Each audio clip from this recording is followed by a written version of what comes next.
This video will focus on interest groups and social movements, their value, functions, and impact on the political system.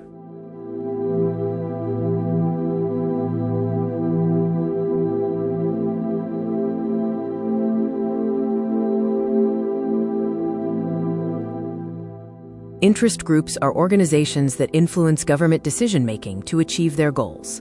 About 80% of Americans belong to some voluntary group, but not all of these are considered interest groups. Robert Putnam's Bowling Alone notes a decline in interest group membership, arguing they are vital sources of social capital. Critics, however, suggest people are engaging in other types of groups and recreational activities. Collective action occurs when a group of individuals coordinates their efforts to achieve a common goal, typically the provision of a public good. 1. Key vehicles for participation. Civic participation often manifests through three primary organized structures. Interest groups, formal organizations that seek to influence specific policy areas without necessarily running candidates for office, e.g., the Sierra Club or the AARP. Social movements, more fluid, less formal collections of people focused on broad societal change, e.g., the Civil Rights Movement or the #MeToo movement. Political parties, broad coalitions that organize collective action with the specific intent of winning elections and controlling the machinery of government.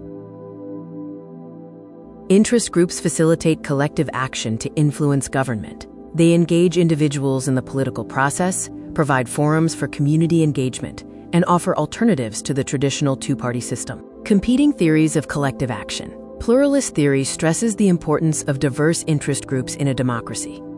In contrast, elite theory posits that a ruling class of wealthy, educated individuals holds most of the power across government, corporations, and media.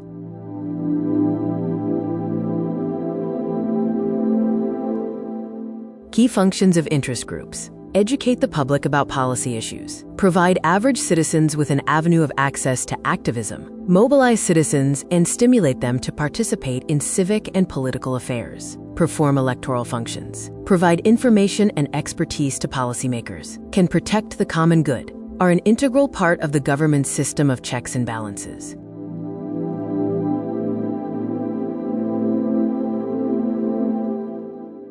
The downside of interest groups includes contributing to corruption and making money a central force in politics, particularly through political action committees or PACs. They also strengthen the incumbency advantage and tend to be dominated by elites. PACs are organizations formed to raise and distribute funds to support or oppose political candidates, parties, or policies.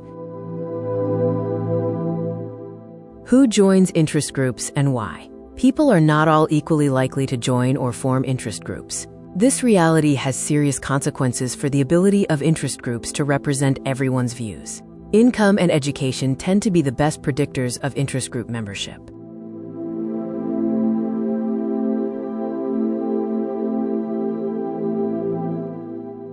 Interest group participation is linked to income, social class, education, and race. Historically, these groups have been dominated by white individuals with higher socioeconomic status, although online groups are promoting diversification.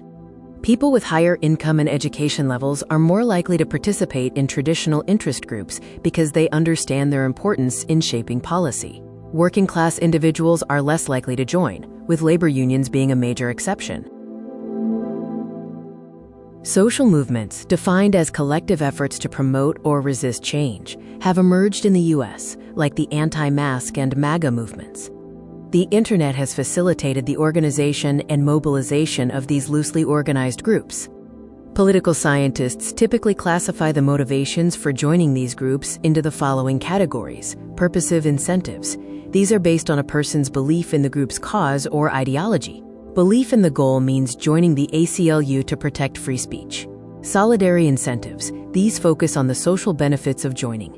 Social interaction means attending a local chapter meeting of a hobbyist group. Material incentives. These are tangible rewards with monetary value. Examples include discounts on insurance, like AARP, professional certifications, or travel perks. The success of interest groups in achieving their goals varies. Political scientists point to organizational resources and the organizational environment as key influencing factors. Organizational resources are crucial for swaying policymakers. Interest group success depends primarily on two key resources: the size and quality of their membership and their financial capabilities. A large membership enhances influence because policymakers pay more attention to the group's position. A large active membership base, like the NRA or AARP, signals to politicians that many voters care about an issue. Success is also tied to the group's cohesion, the intensity of its members' commitment, and the demographics of its membership. Financial resources are used to hire experienced staff and lobbyists, fund membership drives, and raise more money. Groups often form a PAC to contribute to favored political candidates, especially incumbents. Funding allows groups to hire lobbyists, run media campaigns, and make contributions to political action committees, PACs. The organizational environment is also key. Leadership and entrepreneurship. As you noted, charismatic leaders act as policy entrepreneurs. They don't just manage. They define the issue in a way that captures public imagination. The power of a monopoly on information. When an interest group is the only one talking about a niche issue, like a specific technical regulation in farming or telecommunications, lawmakers become highly dependent on that group for information. Counter-elite groups, opposing groups. When two powerful groups go head-to-head, e.g., environmentalists versus oil companies, they often create a, quote, political stalemate. In this environment, success is measured by preventing the other side from winning rather than passing new laws.